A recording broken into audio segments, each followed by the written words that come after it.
What's up, y'all, and welcome back to my channel. So today I got a couple of payments in that I am needing to budget and hopefully apply some to my credit card debt. And I also wanted to check in or kind of let you guys know how the girls trip went and how my budget went with that. So let's get into it. All right, first, from my last video, I told you guys that I was going to Memphis, Tennessee. I was going on just a little girls trip for the weekend. So we got down there Friday night. We stayed through Sunday morning. Sunday morning is when we actually left. And it was a really good time. I brought down $250 in cash, and I decided to bring cash instead of, swiping my card because cash helps to keep me accountable. Ouch. Cash is just a lot easier for me to hold myself accountable because I can quickly, look into my envelope and see how much money I have remaining. And actually seeing physical cash, it helps me to become more of like a hoarder. I just want to keep my money versus seeing it go. Like, it really does hurt me to see a 20 turn into like a $5 bill. And so that helped me when I was down there to not just go down there and start splurging just to be splurging. But basically what we did was a lot of eating. We ate at some different spots. Memphis has a lot of live music, so we watched a lot of live music. I'm your woman. I ain't never afraid. All you gotta do is touch me right here, and I'll bang your leg. And we rode e-bikes, just laid back, chill, grown woman vibes. It was really fun, really classy until we got to Beale Street. Bruh. But when it came to if I stayed within that $250 budget, I'm gonna go ahead and run the clip. All right, so really quickly, I'm about to pick up my kids, but I want to show how much money I came back with. So I have 10, if you can see it, 10, 15, 16, 17, 18, $19 and some change.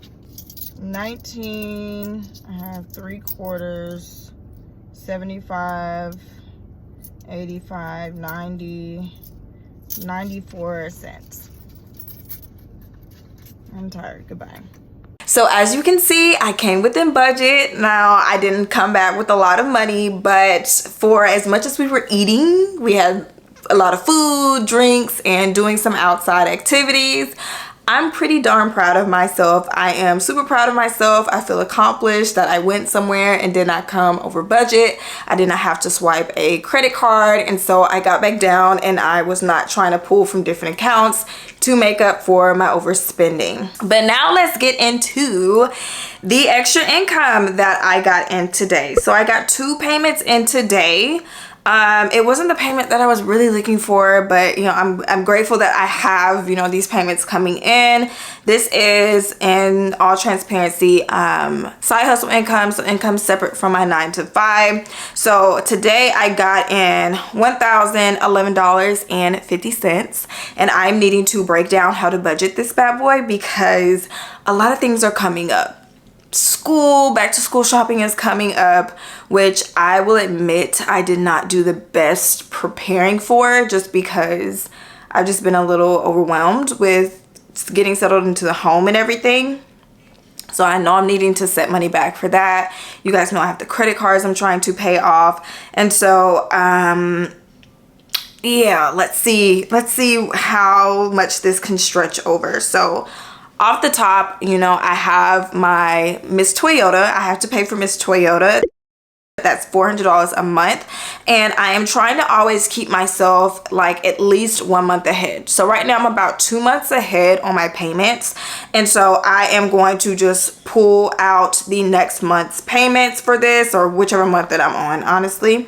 So $400 off top is going to my I'm gonna call it auto loan. And then I have home security system that I don't have coming from my 9-to-5 pay. So I need to set back $60 into my bills account for my home security. So $460 is already gone. And I'm going to see where that leads me. So $1,011.50 minus $460. Okay, so right now we have $551.50. Now for back to school shopping, I really want to set aside $400. They don't have uniforms next year, which is really weird. They changed it to where they can wear regular clothes, so I don't feel so behind because I did buy them a lot of clothes this summer that they can wear until it starts to get cold out, but I have supplies that I am needing to buy. We're not doing new lunch boxes. We are not doing new backpacks or anything like that. So they're going to use their old, what they have already. So we just need supplies. I need to get them a couple pair of shoes each and maybe a couple more outfits, preferably pants, so that they're not freezing in shorts come, you know, October, November. So I want to set back $250 for school supplies. So school supply fund. And where does that leave me? So we're at $301.50. $301.50. Wow. Okay. $301.50, and now I do have to put $30 back into my emergency fund. Am I crooked? I do have to put $30 back into my emergency fund. I have some teens that come around and they cut my grass. They're just the neighborhood kids, and I just want to support kids, especially teenagers, who are out here trying to make an honest living for themselves. So I had to pull over $30 because they come a little more often now. They do, and that costs me, and I need to be a lot better when it comes to setting aside funds just for lawn care. So I pulled $30 out to add to what I had in my buffer account, because that's typically how I pay them, through my buffer account. And then I cash app it to them, but I was $30 short, or I needed $30 extra. So $30 back to my emergency fund to make up for that withdrawal. And so that puts me $271.50. As you guys can see, $1,000 in extra money sounds good, but honestly, it's gone, like, just like that. $271.50. I need to at least have a $100 buffer.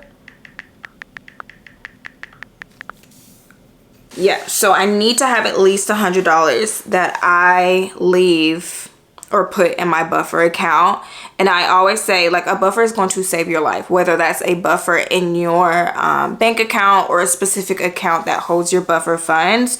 And this is just and money that you have set aside. It is unassigned, and anytime you come over budget or maybe you forget something, you pull from that. And I will say 100%, this has helped me tremendously when it comes to not running back up my cards, because I can just pull it from this account. If I come over budget with like groceries, or, you know, I forgot an expense, I'll just pull it out of there.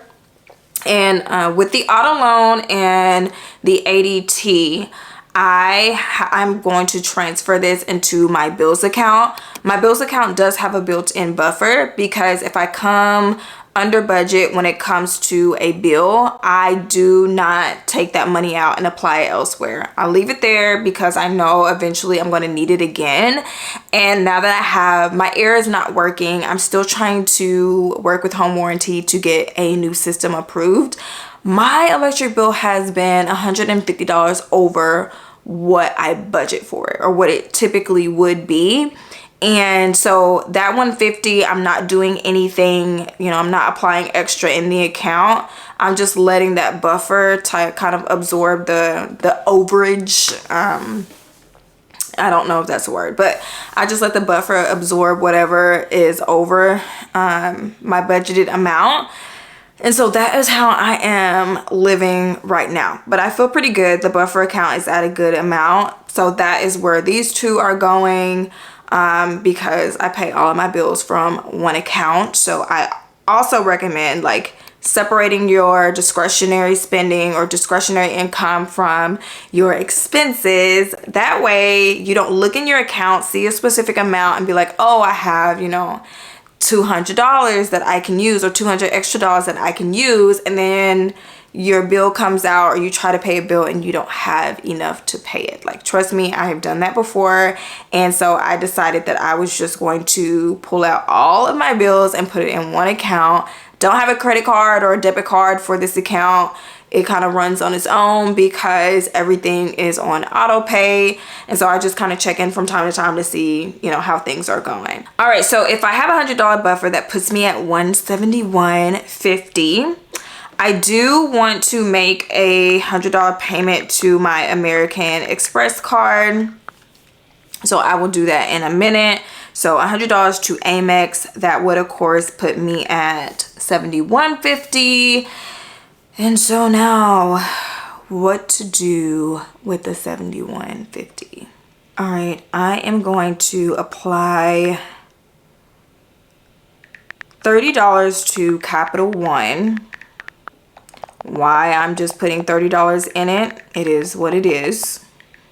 So Capital One, that will put me at $41.50. And honestly, y'all, I think I'm just going to put the rest in the buffer, because right now I'm just trying to get myself stable, and I find that I'm really squeezed waiting on each paycheck, and I don't like that feeling. And that's because I'm putting a lot of my extra money towards, you know, credit cards and stuff. All right, so I just went ahead and scheduled those payments. So I'm gonna go into my handy dandy financial dashboard. It is under Sheets.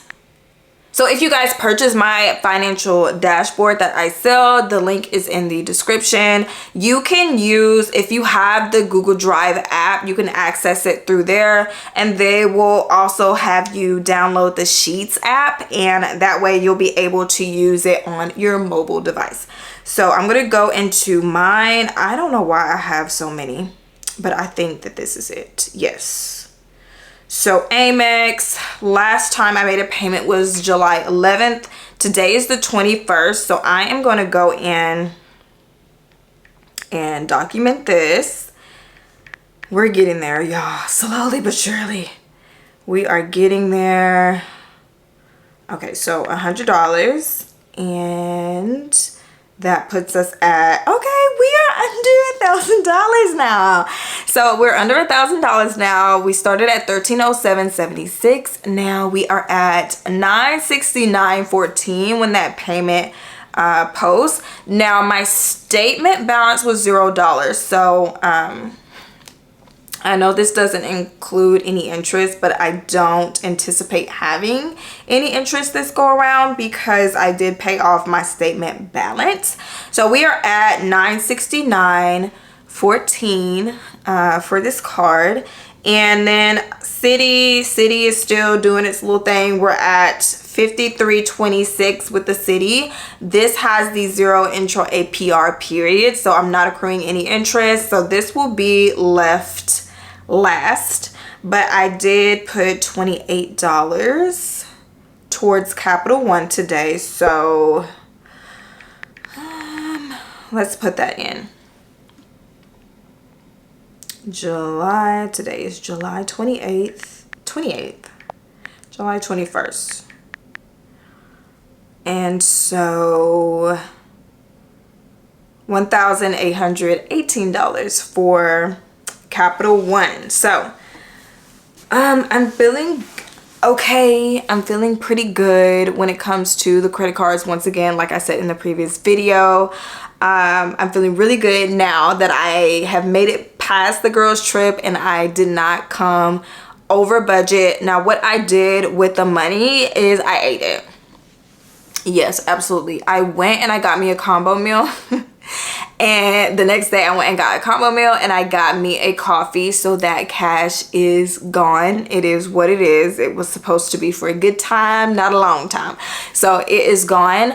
But I will honestly say, like, I wake up every single day and I am so excited, and a fire has been lit back under me again. So every time I get my hands on some money, I'm so excited to apply it to my credit cards. And it's really like a dopamine hit watching your debt go down. Like, you get to this place where you are kind of addicted and you're excited. And so watching my credit card debt go down is exciting. I will say, I know not everyone has additional income that they make outside of their 9-to-5. So it can get to a place where you kind of feel hopeless, like you're discouraged, because it's like, if I can only make $50 payments, this is gonna take me a long sugar time, right? But I just wanna encourage you to keep your head up. Do not be discouraged. Just keep going, keep making it through, fighting through those emotions in that maintenance phase where you're applying your payments to debt. It's not really exciting. You feel like nothing is really wriggling, but you will get there eventually. But really take advantage of every opportunity that you have, and that's what I'm doing now.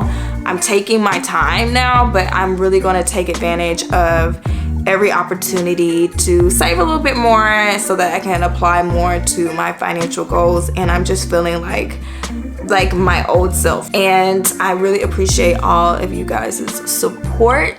Leave me down below how your debt payoff journey, or just your financial journey in general, is coming along, and I will catch you guys in the next video as this income keeps coming in.